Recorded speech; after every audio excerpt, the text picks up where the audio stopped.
Welcome to another episode of the CPG Guys podcast.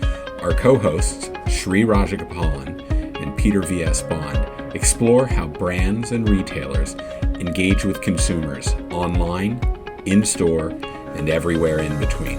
And now, here are Sri and Peter. Welcome everyone to a very special episode of the CPG Guys podcast. And today we discuss the crazy year 2020 was, and we have a very special guest to help us do specifically that.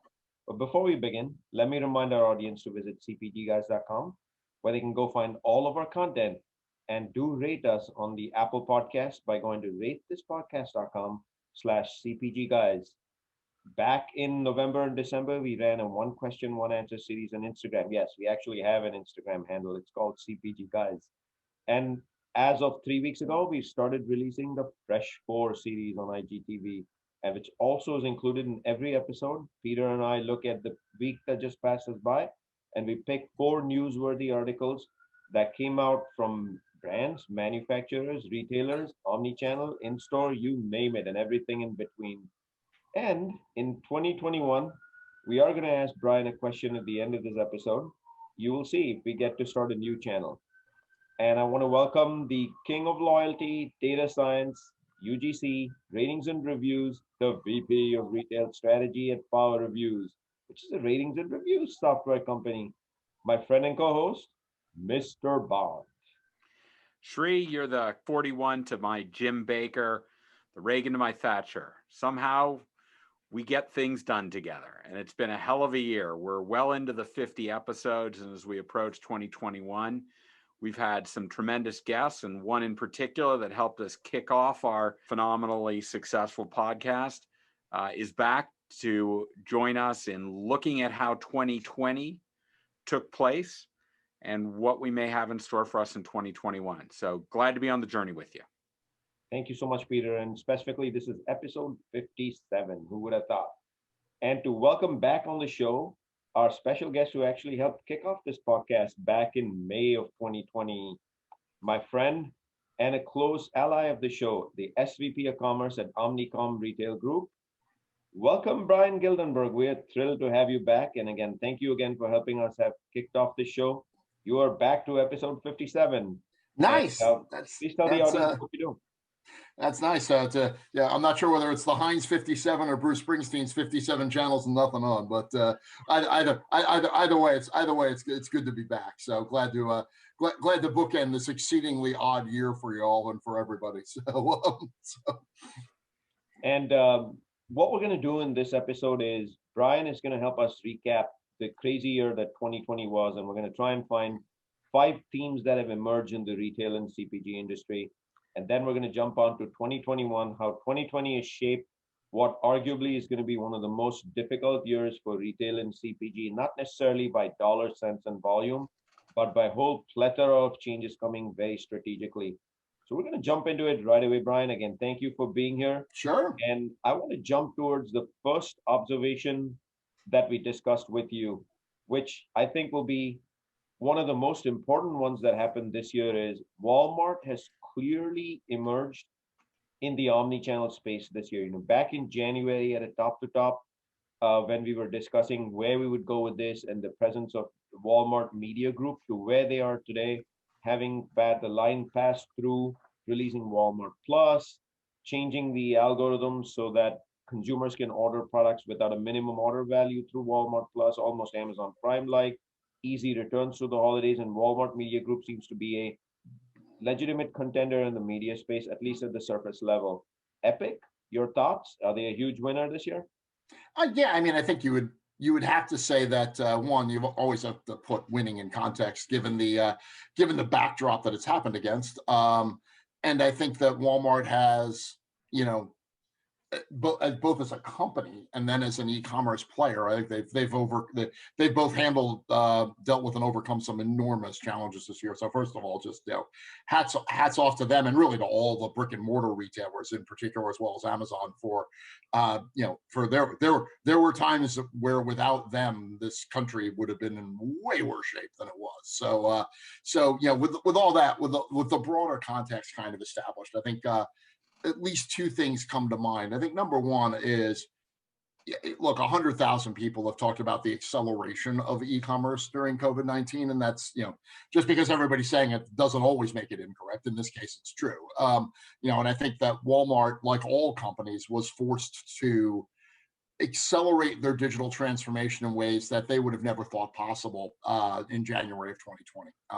And I think to a large degree, have been reasonably successful where they've gotten to. So yeah, I think there are, I think the big shifts that you've seen with them.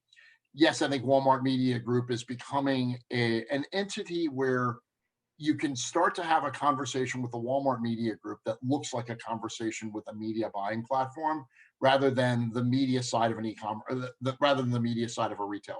And the way at Omnicom that we kind of look at this a little bit is that you've got Amazon, which as a retailer is far and away the most sophisticated media platform, but not to belittle Amazon because they've done great work there, but if you're talking to a media buyer, they're kind of top of the Delta Pledge class. I mean, that's their 2.2 GPA, though impressive for context, is Amazon still has a ways to go to where it can be, I think a totally comfortable media platform for people to buy media for a living. Walmart and all the rest of the retailers are behind them a little bit in that space, but the key thing is that what Walmart obviously gets is attention, just because for companies that pay for a lot of the advertising in America, they are a disproportionate share of volume. So, and that's and I think that conversation, which I think we'll talk about Amazon a little bit later, but I think what's going to happen with Walmart, what happened with Walmart is that the upper funnel work you can do with Walmart, it became obvious that that's going to need to be integrated with lower funnel work. And I think the implications for that are almost more interesting than Walmart itself changing, is that because it's such a big part of a CPG company's business, it's going to change the CPG company. So it's like when California changes its emission standards, all of the automobiles in America have to change. If Walmart's going to change the way in which you interact with a retailer, that's going to change everything in terms of how that works. And this blurring of the line between upper funnel and lower funnel is getting to be very real at Walmart, certainly from a planning point of view. And you're now, as part of a Walmart team, required to bring people together that often don't know how to talk to each other. And that's people within your own company, never mind talking to Walmart. So, a media planner has very little experience talking to a key account manager for a category at Walmart. That's just not something either of them have ever really done in their careers. So facilitating that conversation, clarifying what success needs to look like, clarifying how that success gets measured, and understanding that different people that have a different part of the elephant have a very different understanding of what the elephant is. That's the job of a Walmart team leader today. That's a fascinating role change from what it used to be 5 or 10 years ago, which is being able to orchestrate a series of people that have very different objectives, very different timeframes in which those objectives are achieved, and very different ways of looking at success. It's a very different leadership skill. So that, I think, is the most interesting thing to me about Walmart in 2020, is what it's going to do and has done to the CPG companies that sell to them. I think what Walmart's doing in omnichannel is a fairly logical transformation from a business that was brick and mortar based to being much more omnichannel and a digital hybrid business, if you will. Bryan, I just want to ask you a quick follow-up question on media, since we just discussed Walmart and omnichannel. Sure. One of the major differences between Amazon, Instacart, and Walmart is those two run on single price auctions, whereas Walmart runs on a straightforward auction bid system. Yep. What are you personally more a fan of? Good question. I would probably frame it up in terms of what you're trying to do. I think for people that are used to buying media, a more dynamic bidding system is something they're just more comfortable with. And I think if Walmart is going to continue to gain legitimate share of media dollars, their bidding system is going to have to become a little bit more dynamic and a little bit more like the way the rest of the media world works. For now, given that Walmart's going to get a disproportionate share of their media dollars from people that understand Walmart, not people that understand media, it's probably fine. So I think it's a horses for courses thing right now, but I think over time, yes, I think you're going to move more towards, I think people are going to try to get closer to what Google and Facebook do. Brian, welcome back to the CPG Guys podcast. Thank you, Mr. Bond. I didn't expect you to die. So, for the record, my Delta Tau Chi pledge name is Flounder, and your reemergence on the podcast is akin to Kevin Bacon during the initiation ceremony, uttering the words, "Thank you, sir, may I have another?" I really wanted to be Daniel Simpson Day with my 0.0, but that's fine. So, Mr. Blutarski, you have no grade point average. All right, we're going to get way lost in this really quickly. So let's move on to another big e-commerce player. Yes. Over the last couple of days, Shri and I were celebrating what are arguably, well, actually, you can't even argue, they are the most prestigious. Oh, of course, digital omnichannel awards in the industry. I watched the red carpet celebration on E. It was fantastic. The Omnies are what everybody waits for every year. So in any event, during that, we recognized. Actually, Brian, now that you mentioned it, did the two guys on the show look dapper? Yeah. Yes. Yeah. I forgot to compliment Peter on his merch, and Shri, as I said, for not wearing a Yankee cap. I appreciate it. There you go. In any event, back to 2020, one of the other entities we recognized during the Omnies Awards was in the marketplace category. It was the most improved marketplace. We gave that to Instacart. If we look back at the beginning of 2020, Instacart was predominantly a marketplace for food and beverage retailers, groceries, some alcohol, and what have you. Looking at where they've arrived at the end of 2020, they are arguably the destination for so many different retail channels. Yeah. They've added Sephora, Dick's Sporting Goods, Walmart, 7-Eleven, a tremendous year for them. They're gaining distribution. Any retailer that wants to be in e-commerce has to seriously consider joining Instacart. What are your thoughts on this? Are they basically the household name? And where are they going to go next year? I think, well, look, and we talked about this on one of the first 18 podcasts we did together, but the George R.R. Martin Game of E-commerce series, I probably personally been more bullish on Instacart than most people for longer than most people, just because to me they solve a very simple problem, which is that for retailers that don't want to prioritize e-commerce, especially click and collect e-commerce operationally, they're a very easy solution. And there's a couple of retailers in the United States, notably Costco and Aldi, that have no interest in solving that problem themselves. And Costco and Aldi are two of the most successful retailers in the country. So they have a great moat to work from, which is that they're an e-commerce solution for great retailers that don't want to solve that problem themselves. So, and then the user experience in Instacart is far and away the best grocery shopping user experience you're going to have. So, and as many wise people in tech have always told me, don't bet against good user experience. Like that's the, if you're torn between great user experience, questionable business model, and questionable user experience and great business model, the user experience will figure out the business model before the business model figures out the user experience. I would say I would have probably given most improved marketplace in 2020 to Etsy, actually, because I think Instacart was really good. So to start with, but I do think, yes, I think Instacart is going to be a very interesting question for CPG companies in the future, which is where do you put them?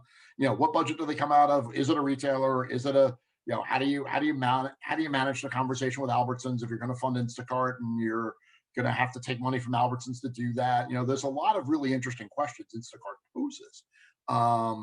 And as a platform, they've still got what I would call a really good on-ramp to building more sophisticated promotional and marketing tools. They have a good, but what I would call pretty foundational and rudimentary set now.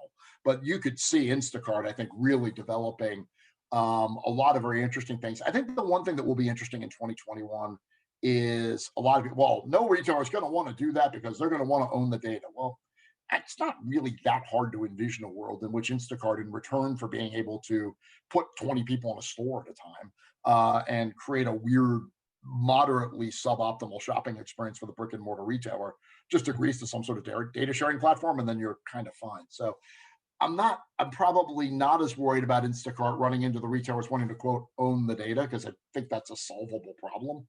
And I really do think that what you're going to find with Instacart is I think they are.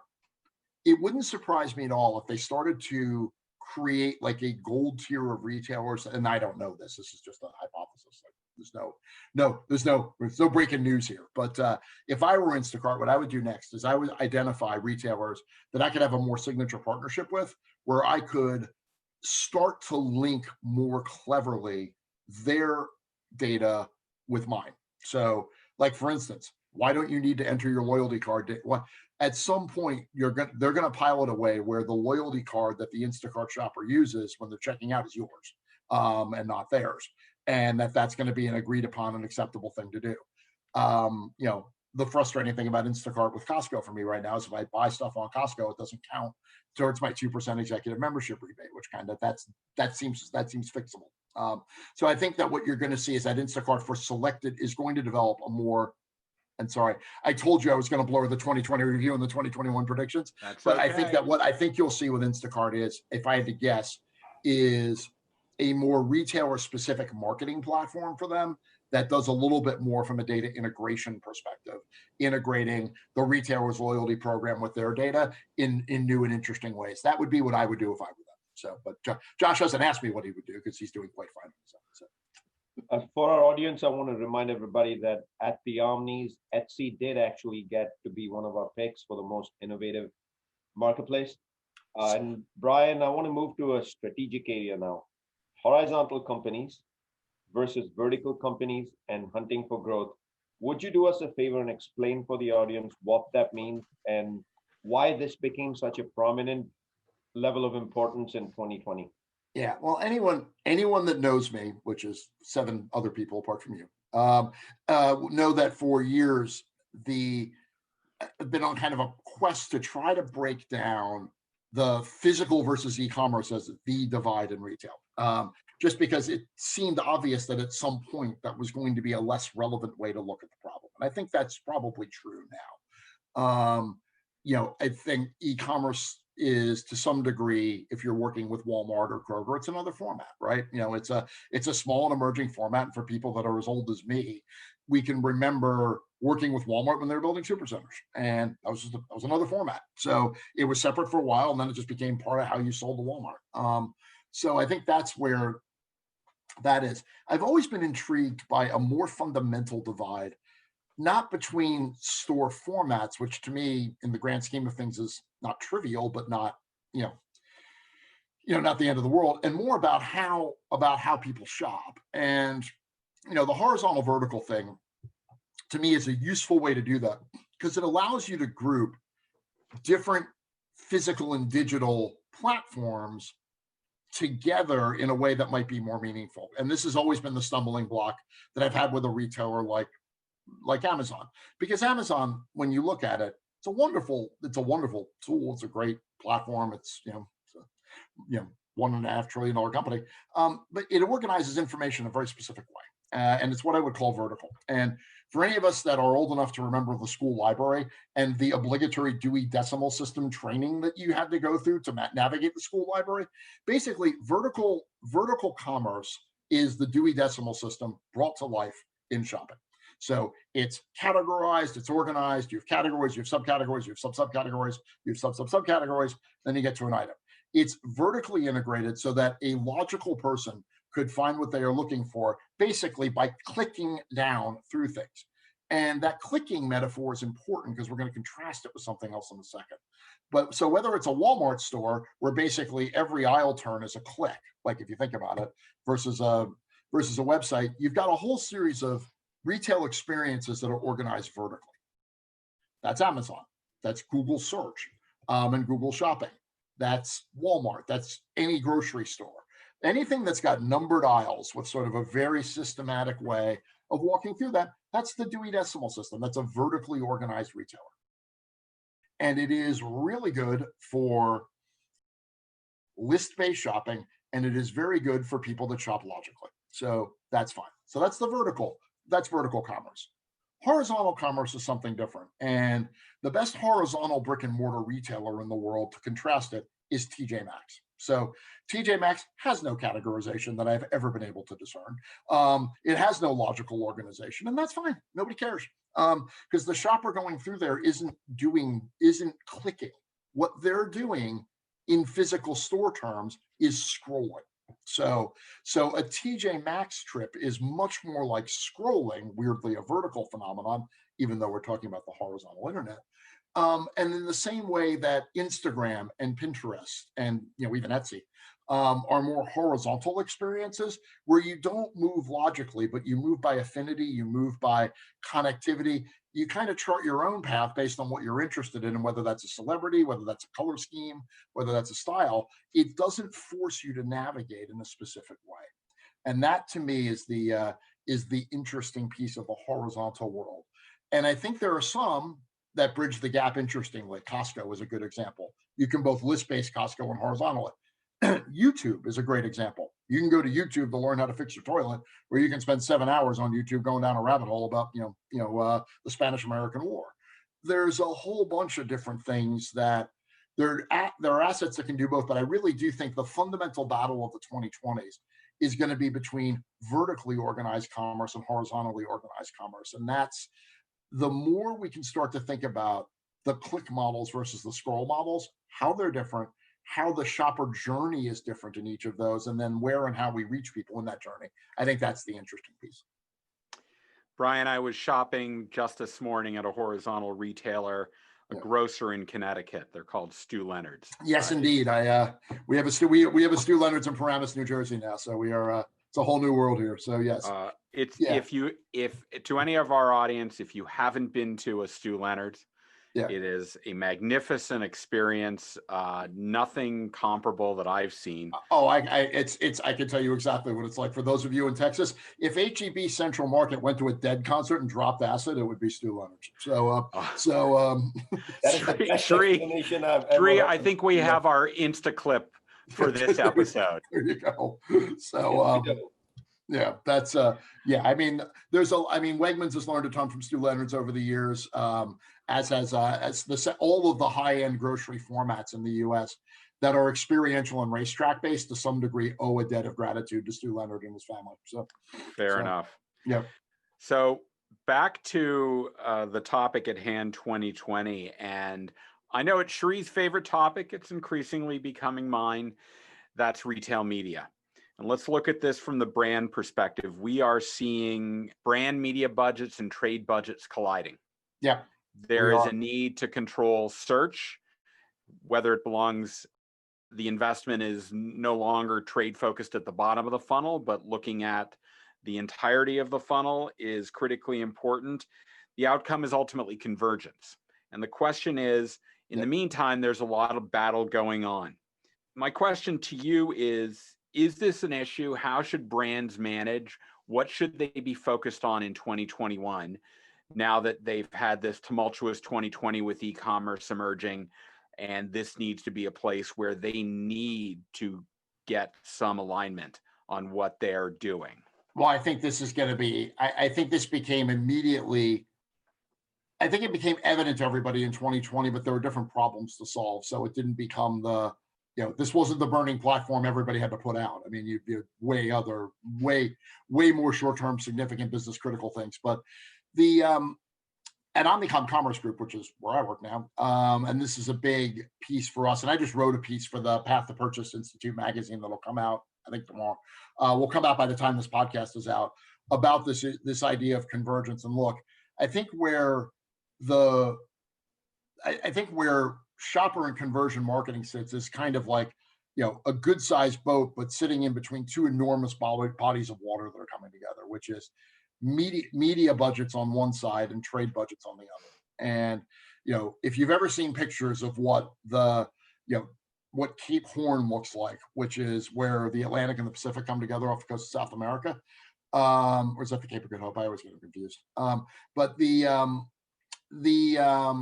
it's uncomfortable sailing, to put it charitably, and trying to navigate this convergence of two massive bodies of water is going to require a really good boat and really skilled sailors. And the really good boat is going to be around what's the right data system that sits on top of this that allows you to at least look at the data sets that people are using to make decisions in one place with an eye towards eventually integrating those into one platform. And that's one of the things I'm working on here at Omnicom, is a platform called SIMS, which is the Commerce Investment Management System, which lets us do that. The other piece is, from a skills point of view, is just having people that, one, know enough about how the other part of the boat, the other ocean works, to be able to be conversant in it. But what I really think you're going to need, particularly anything that's related to the discipline that was, the artist formerly known as shopper, which is probably now a symbol or something like that. But that whole discipline around conversion marketing and shopper marketing, the skill set there is both around technical capability to be able to mine the data, but also kind of a holistic mindset to be able to look at different data sets and understand how they should fit together. So a real understanding of people that can get comfortable with multiple definitions of success are going to be extraordinarily useful, given the fact that they may be having a conversation around, the ROI on an end cap in one meeting, and then being part of a brand's multi-$100 million digital media plan the next hour, and the ability to shift gears in both of those conversations and to know where and how their perspective provides input into that, I think is going to be one of the absolutely critical competencies. And one Bryan, of the things don't you see that as a major talent challenge for the CPG industry brewing? Because the way we've defined the industry is we've got salespeople and we've got marketing people, and the two shall never collide. Yeah, and I think too, even within marketing, I think that divide is probably a little more pronounced. So you've got people with, the people that were the marketers that were assigned to the Walmart team for a CPG company, for instance. These were classic brand marketers doing a retail rotation to learn how to talk to retailers, and then went back to their business of, making ads and supervising images and all the stuff that brand marketers used to do that they knew the retail side. You've got a media competency, which is actually a different competency than marketing. And I think that's going to be the interesting one, is what are the people that sit at desks all day and click on investment curves and place media? How does that skill set weave its way into the brand marketing skill set and the sales skill set? But yeah, it is a real talent gap. I do think, interestingly, once you get through the fact that there's a completely different set of expectations, I think media teams and sales teams will have an easier time talking to each other than brand teams and sales teams. Because I do think that media teams, as the retail marketing ecosystem becomes more digital, the media ecosystem they're going to start to realize, it's going to be like that Spider-Man meme where they're pointing at each other. They're going to start to realize that they're doing a lot of the same stuff, just coming at it from a very different perspective. So I'm optimistic over time that retail media is going to act as a piece of translation software between media and retail for organizations in a way that will let them plan better. But that does get you to an interesting question about how brands should manage it. Because I think, look, there's a natural and understandable defensiveness, one from the customer teams around having media people come in that don't understand retail and are telling them how to spend money or co-opting budgets and deploying them. And that's fair. Over time, that spend is all going to end up in the media world. There's just, and that's, and maybe that's just my changing of seat over the last 9 months. I couldn't agree more, and it's going to challenge the fiefdoms of paid budgets. Well, if you'd ask me, and Bryan, the funny thing is, if I might, go ahead, Peter. Yeah, sorry. Shri and I have been debating this with a number of people over some recent episodes.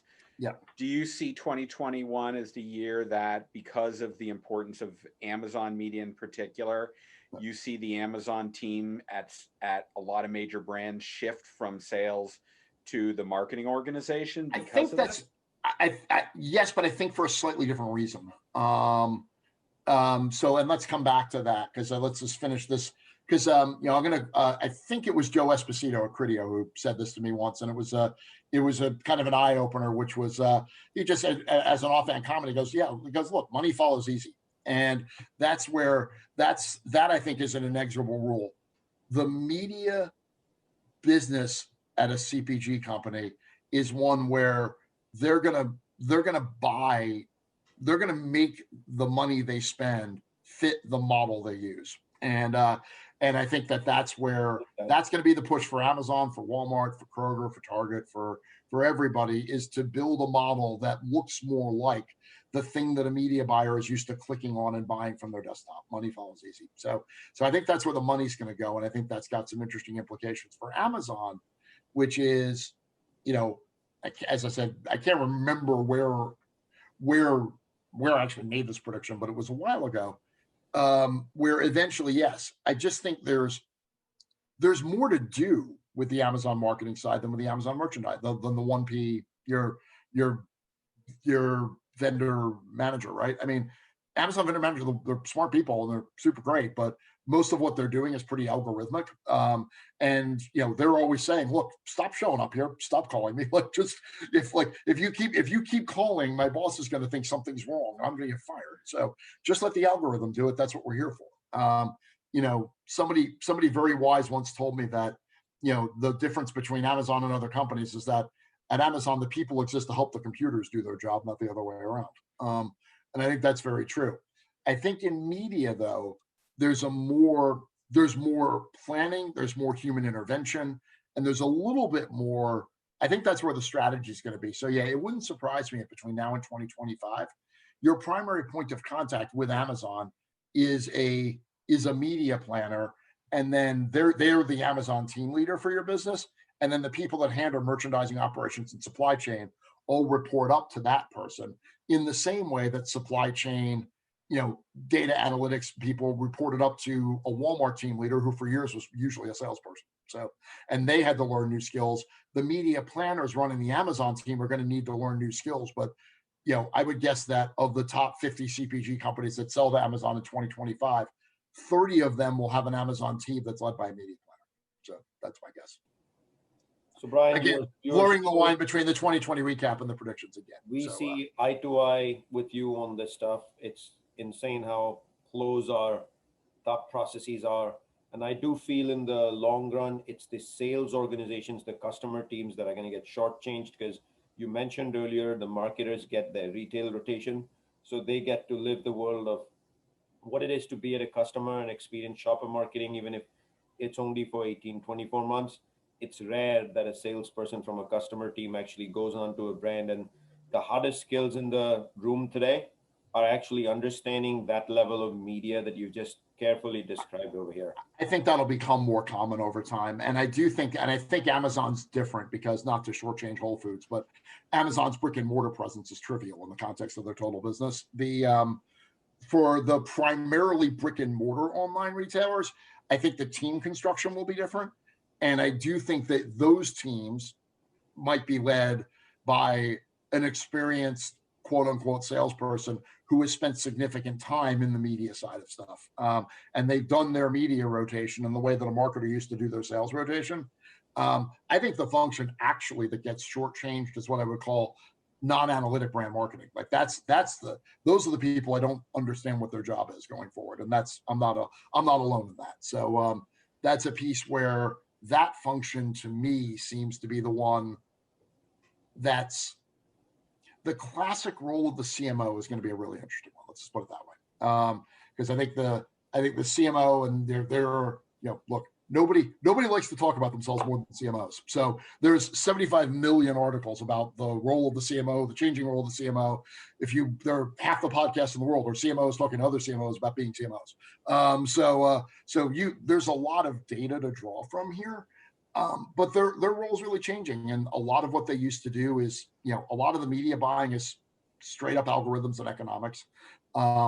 A lot of the creative is being dynamically driven in ways that requires less human intervention. I think that's an interesting job to me, between the CTO, the CFO, the head of media, and the head of sales. The CMO to me appears to be the one that's probably at the greatest risk of having their wings clipped. And that's been a trend that's continued from the last 5 years. There we go, guys. 2 big takeaways from the boss's mouth himself. One, if you're in the brand marketing landscape and make data your best friend. Get down dirty in the Yes. weeds, understand the in and outs of how media buying actually takes place. You can't simply outsource it and be the one that manages high level creative. And the second one Right. is, if you're on a commercial sales team, ask for a rotation in and the brand. Go be part of the brand and get to both the creative side and, most importantly, the media side of the Yeah. fence. It will be a weapon, which actually leads me to question number 5, Brian. Yes. And I've often called it the kryptonite of large brands, and that is direct to consumer. It's everywhere. Everyone's talking about it. It turns the P&L upside down, because D2C, you become a retailer. I mean, there's no magic here that the P&L is going to be dilutive, even though people keep asking the question, does D2C make my P&L dilutive? And I just don't know how to answer that anymore, because yes, you're a retailer, it automatically will, because you're actually in the business of fulfillment, but it's everywhere. Yeah. And everyone wants to get into it. You're a 40 margin business that's competing with an 8 margin, or like a 3% net income business. Like, There you go. yeah, it's there's no way to do that in a way that's margin accretive. So The simple question, Brian, on that one is, this trend has arrived. Everyone's talking about it. They're experimenting with it in some form, and experiment is the best word that I can kind of put out there. Yeah. Is it realistic to even sustain the experiments to capture first-party data? I think experiments are great, and I think there's a couple of things with D2C. Number one, I think there are ways to look at D2C as a big brand, but you have to know what you're trying to do. And this is the thing where I think for too many years it was too easy, and Shri, you were on the receiving end of this, where somebody senior to you would say, we need to go get first party data. Cookies are going away, Apple's making private, we need to go get first party data. So let's go D2C. And so then and then you'd pay McKinsey or somebody $1 gazillion to come in and explain to you what you just told them. Then McKinsey would say that, and now it's codified in organizational lore because McKinsey said it. And now all of a sudden, somebody in your job is handed, go get first-party data by building a D2C platform. And it's like, no, first-party data is an outcome, not a reason. It's like that's like handing a football coach a playbook that says, go win the game by scoring more points than the other team. Cool. Except that I need to know how to do that and what the actual strategy is. What a novel concept. Yeah, what the parts are. And I think D2C for let's just take the hardest one, which is a big established brand with mass distribution. So let's start there. There are things D2C can do for a brand like that. You just have to know what they are, know what you're trying to accomplish. You can sell portfolio, you can try new items, you can build engagement with a brand in a whole bunch of ways. You can the one thing you can't do is just sell your basic product slightly more expensively than Walmart does and expect anybody to buy it, because they're conveniently on your website where they never are.